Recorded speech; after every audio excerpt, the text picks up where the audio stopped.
You're listening to HowStreet.com radio, available online at TalkDigitalNetwork.com. Welcome to HowStreet.com radio, the online source for market opinions.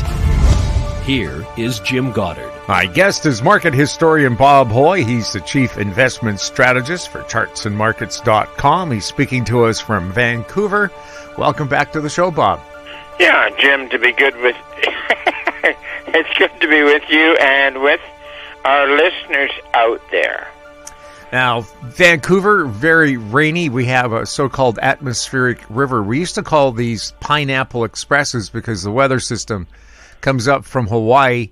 And in the Abbotsford area just east of Vancouver, heavy flooding once again. Hundreds of people evacuated. Hit. That's terrible. But, you know, the weather report guys with that, when they called it the Pineapple Express, I never ever saw one pineapple delivered.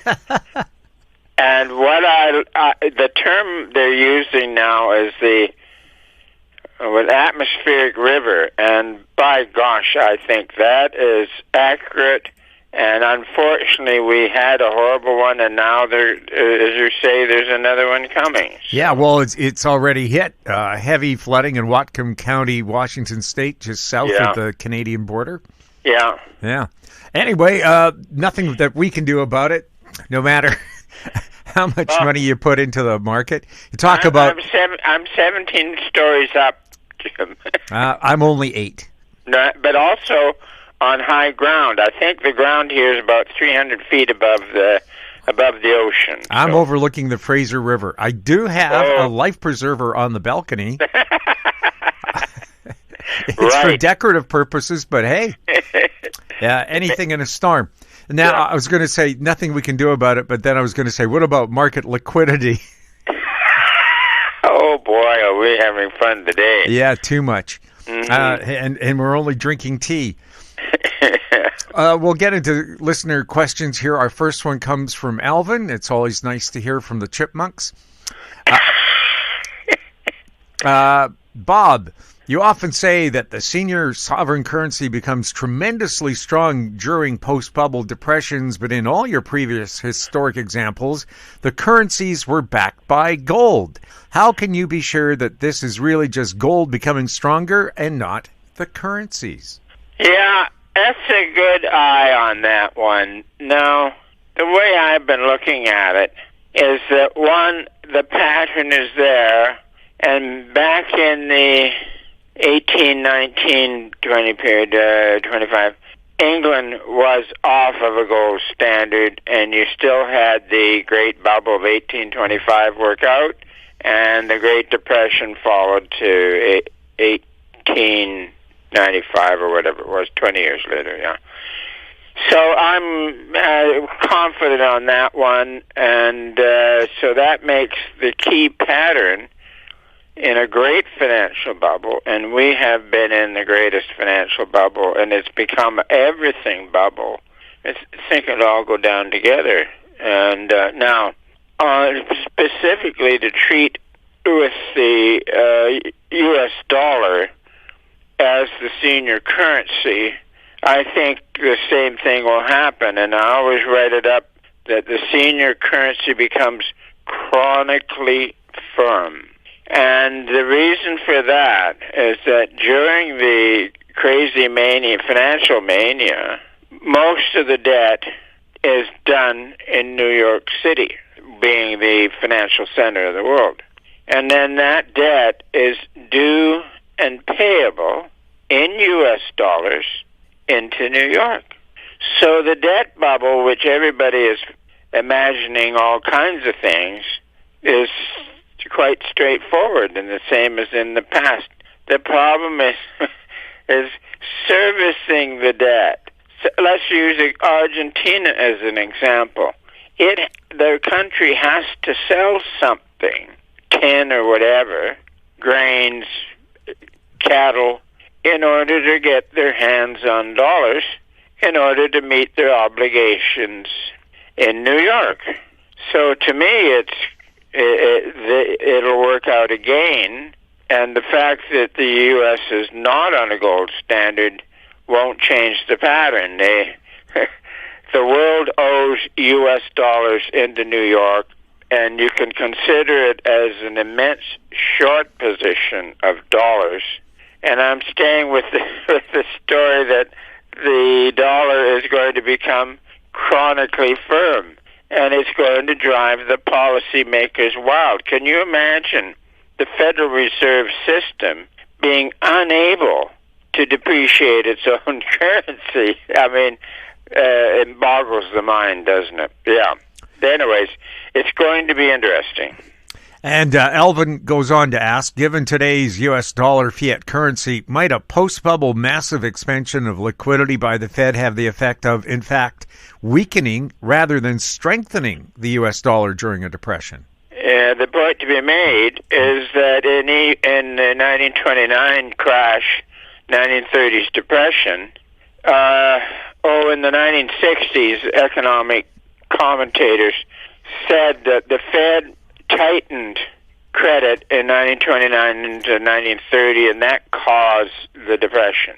No, there was evidence that the Fed was easy all through the piece, but the problem is that the markets tightened up, and the liquidity disappeared, and everything was for sale. So you had stocks and low-grade bonds and commodities all getting the hammer. And this is what I think is going to happen again. And we'll go through it, rehearse it once more. In a great bubble, everything goes up at the same time, and then it all goes down virtually at the same time. And whereas in normal business cycle, the stock market would peak, say, 10 to 12 months before the economy. So that's why leading central bankers and whatnot have the S&P 500 as in their leading indicators. Then they didn't do enough research to realize that there are times when the stock market is not a leading indicator. And so my view is that once this speculation, and it may be blowing out kind of in the last month or so, and once it breaks and goes down, the economy will be heading south fairly closely as well. Not a happy picture. Now, this is a very timely question from Alvin with silver hitting record highs. Back in the late 70s, early 80s, the Hunt brothers in Texas made an attempt to corner the silver market. He asks, what were the mistakes the Hunts made in attempting to corner silver?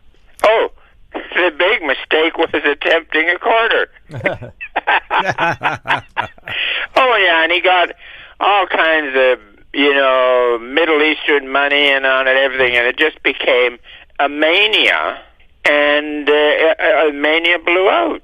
And yes, the silver-gold ratio can be a good guide on intense speculation, and so we'll watch it and see how it all goes. And Alvin asks one final question. Could a similar small market, say platinum, be cornered today? Well, I don't know. It depends on who wants to try a corner. They don't happen. Attempted corners don't happen all that often. And it would be. I don't care what it's in. It'd be fun to watch another one. Well, I think today, though, we have people with tremendous wealth, Jeff Bezos or Elon Musk, where their valuations are more than most countries are worth. Yeah, but there's still new big money out there that can get sucked into hot games, and maybe buying silver now is getting sucked into a hot game. But, we're just watching it because silver is actually, the silver bugs.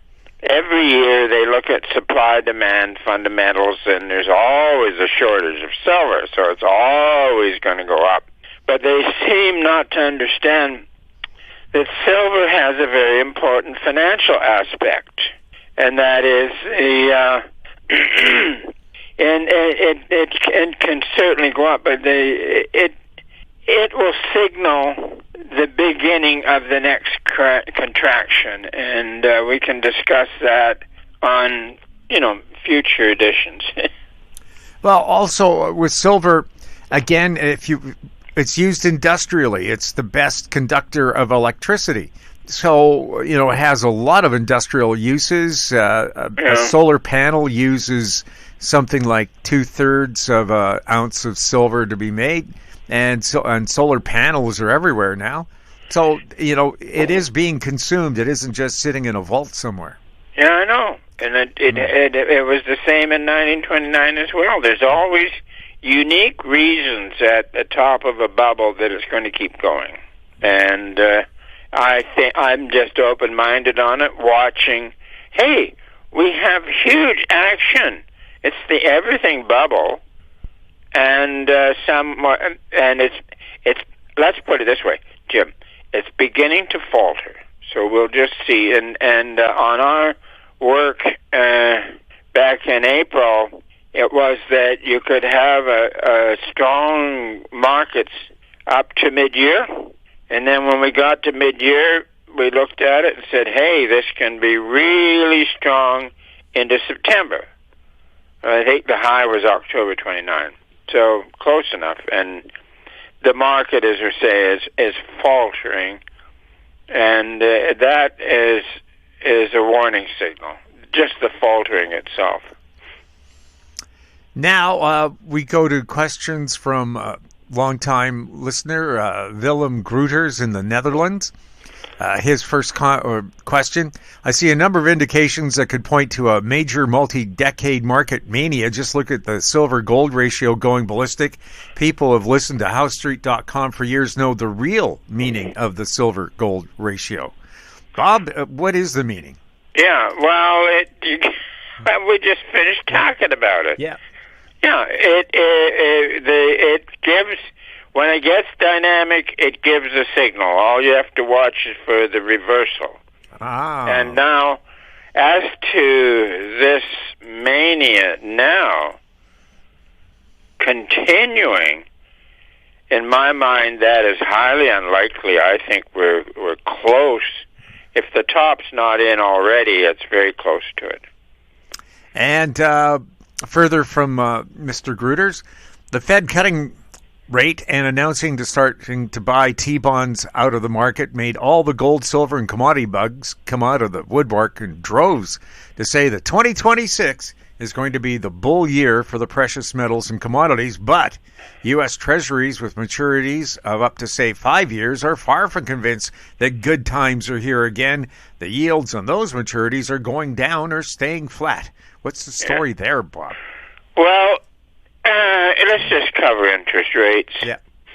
In a great bubble, even short rates go up, and you can have good action in junk bonds and in high grade like treasuries.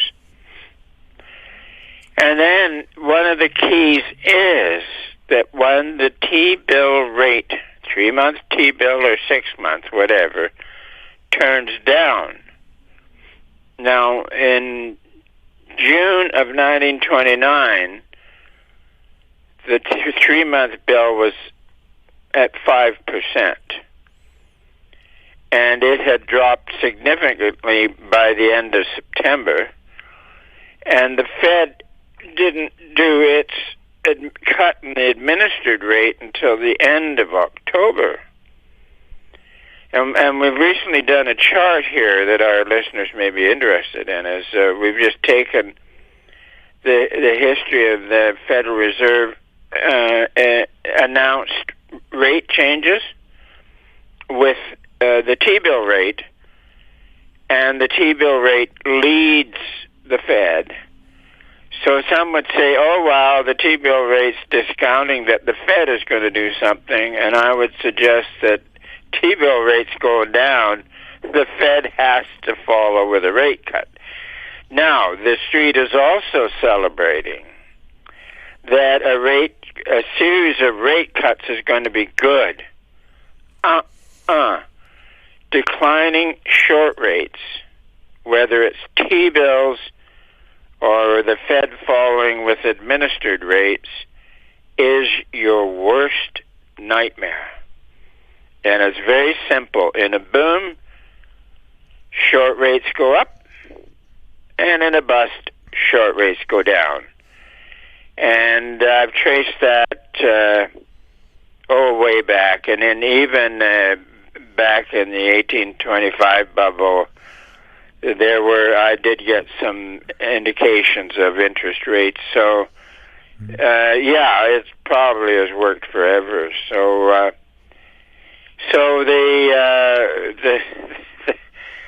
the world getting excited about falling short rates and Fed cuts is going to be another disaster with short rates falling. We'll take a look at some of the headlines that caught Bob's eye right after this.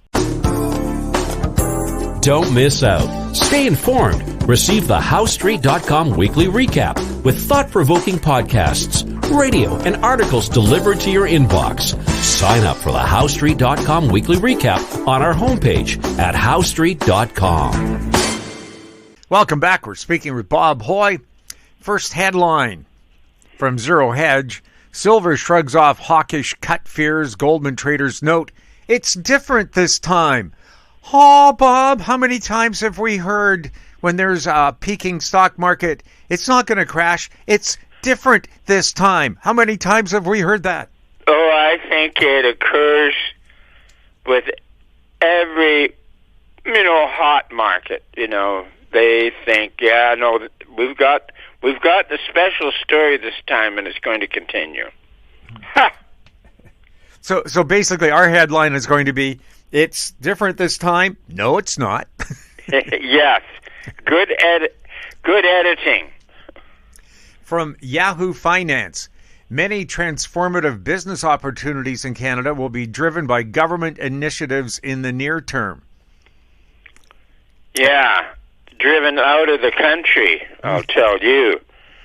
Ever since the Trudeau administration started 9 years ago, they have been anti-business, anti-individual, everything. And now capital, in the sense of money, goes to where it is friendly. It doesn't like regions where the government hates capital, so it goes away. And it has been going away. Canada is just a disaster relative to the G7 or stuff like that. And what's more, in the final 4 years of Trudeau's term, the current Prime Minister, Carney, was his advisor. And Carney is a green zealot. For him, the amount of CO2 in the air is evil. And now they had a memorandum of understanding recently that Carney did sign on. But it's all pretty loose, and he did it to look good. But while he is Prime Minister, there will be no pipelines built. He wants to keep hydrocarbons in the ground, and he is very forceful with it. I mean, this guy is a real zealot on climate. Do you think his memorandum of understanding with Alberta on pipelines means anything? Not at all. And then recently there was a policy meeting in I know what it was, in the House. And Leader of the Opposition, Pierre Poilievre, asked each Liberal member, would they support it? No. That was a feel-good memorandum, and it has absolutely no meaning. And Carney will oppose any pipelines or increasing production. And there must be some way of maybe if there is a financial hit, the opinion against him may be such that for the sake of the Liberal Party of Canada, he would resign, maybe in the first quarter. We'll see. Also in British Columbia, a financial disaster looms, personally engineered by British Columbia Premier David Eby, when he was Attorney General, he amended the UNDRIP, the UN Declaration on Aboriginal Rights, to make it almost impossible for anything to be developed in BC without Aboriginal approval first. Nobody wants to invest in real estate here. Nobody wants to build a mine now. Nobody wants to do anything that involves major money. Banks are refusing to mortgage properties because of it. And this is a one-man caused disaster. He did it. Oh, yeah. No, he is one evil dude, I'll tell you. But, many years ago, when I was a geologist working in the field, there was something east from Clinton in there that we went in to look at, and somehow ended up talking with the native community there. And they said, where are you going? Well, over there. He said, well, that's a holy area. So we said, okay, tell us specifically where your holy area is.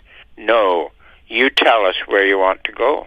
And then it becomes a holy area. So this is the mentality of what you're dealing with some of these people. And our final headline here, Common Sense hasn't won on Climate File yet. A special to the Financial Post. Yeah, that's a good one. Common Sense hasn't won on Climate File yet. And what that means is that there's still some loonies out there really believing in that global warming is a threat. And it's the first time in 1 billion years of life on Earth where warming was bad. I mean, 600 million years ago or something like that, the Earth was one big slush ball. So where was life at that time? Well, you can find out. Just go up to some old glacier in the summertime and look under the overhanging ice and tell me about how much life is there. And in the last extension of the Ice Age, that ice was down to where Chicago is now.